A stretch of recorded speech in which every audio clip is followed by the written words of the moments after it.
Hey guys, John Rettinger from Techno Buffalo here with an unboxing for you of the Dell Adamo XPS. Thin and light computers are really all the rage nowadays, with every manufacturer putting a consumer ultra-low voltage chip into laptops, which tend to make them weigh a bit less and be a little bit thinner. But none are smaller and none are lighter than the Adamo XPS, which actually took the crown of world's thinnest laptop from the MacBook Air.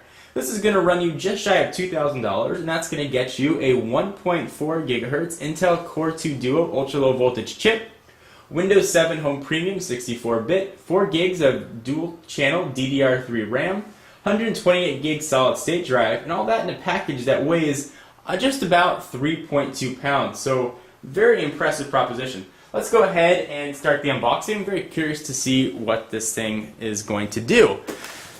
So, a bit of a larger size box for such a thin laptop. Nothing really to see here yet. We'll use the O-back to slice the tape. Go ahead and pull this back, and it looks like we've got a sort of a designer, almost suede feeling box. Go ahead and pull it out. Push the ugly cardboard off to the side. Here we have the Adamo XPS box. I had a chance to play around with this a little bit at CES and came away pretty impressed. Obviously I didn't get a chance to test it spec-wise and see how it performed with streaming video and HD content, but just from a size and aesthetic standpoint, was a very impressive device. So we'll go ahead and open this up. It appears that there's a little bit of a tab right here. We'll go ahead and, oh, it's magnetic. Open that up, and here we have the Adamo XPS right on top. This is a review unit that was sent from Dell, so I get to use it for a few months and then send it on back. It looks like it's already been used before. I would assume that probably would come wrapped in some sort of plastic, but very thin. We'll take a look at that in just a minute. Let's see what else we get in the box. Looks like that tray does not lift up. There's a drawer here that will slide out. And we'll see what comes in there. And all this, again, is a very sort of suede feeling box. So here are all the accessories. This comes with, I believe, 2 separate batteries. One that lasts about 2 hours and one that's going to last, they say, up to 5 hours and 17 minutes with the optional extended battery, which I believe comes in at about 40 watt hours. So let's see what's included. So this is the extended battery, a bit thicker. Here's the standard battery, which will get you 2 hours. You can see the size difference, probably more importantly a thickness difference, about twice as thick. We'll keep digging in here and see what else we have. A pretty thin power brick, which looks to have the sort of familiar form factor of this plugging right into the wall. Slide this in, and that goes right into the computer. An extender cable as well if you want to use that, and a cloth microfiber to clean the screen. Looks like your obligatory book of discs, probably just restore discs and license stuff. It does come with a few accessories, it appears.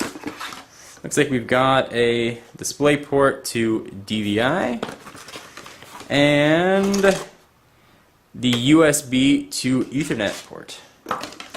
Let's push those back in the box, and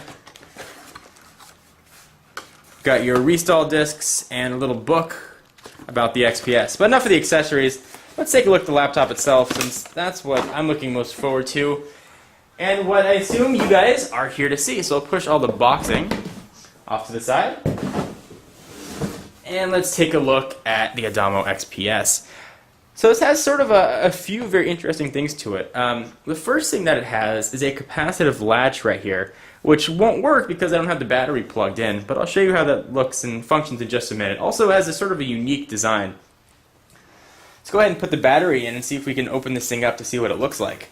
Another point of note with the Adamo XPS is that there's actually a small internal battery, which makes the batteries hot swappable. So if you can pull the battery out and put in a new one within 30 seconds, you won't lose any of your data, which is kind of nice.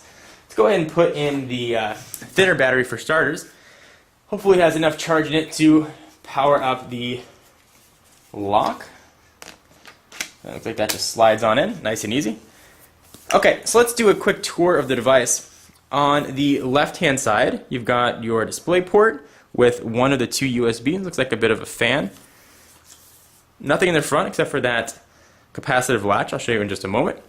On the right side, you've got another fan. There's your audio in and out, so that's for microphone ports as well. Looks like I'm touching the splash there. And we've got a USB port and power. So let me give you a quick comparison, laptop for laptop size, with, let's say, a MacBook or a MacBook Pro of the modern generation, which weighs just about 4.5 pounds compared to the 3.2 of the Adamo XPS.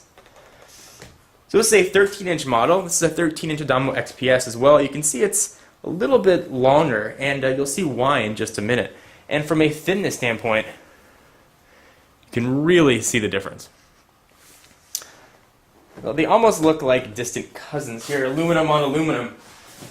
Okay, so the capacitive latch here is kind of interesting. You go ahead and take your finger and swipe it right across.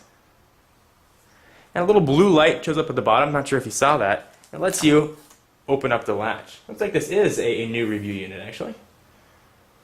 It's got sort of an ergonomic look and feel to the device. So go ahead and peel this off.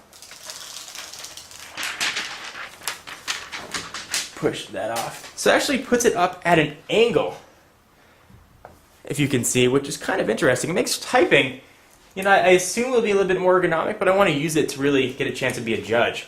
The keyboard here is a bit of a different font on the keys. It's a metal capped keyboard feel, which we'll see how that feels. Very thin, sort of sits up. I'm curious if you can use this on your lap or not. I'll definitely run it through some tests and show you how this works, sort of sitting on your lap. The vents on the side we saw, and probably wondering where are the speakers? Well, that's sort of an interesting question. The speakers on this, since sort of its unique form factor, are on the bottom. They're downward facing. I'm curious how speakers can sound on a device that's this thin. Let's go ahead and open it up one more time. You've got a 2 megapixel webcam up top, which is of course integrated. You've got, I believe, is a multi-touch trackpad with the Windows 2 buttons that sort of you're used to seeing on most Windows laptops. The full dimensions of this, we're looking at 340 by 273.9 by 999, which is very, very thin. The screen is 16 by 9 WLED, is a 720p display.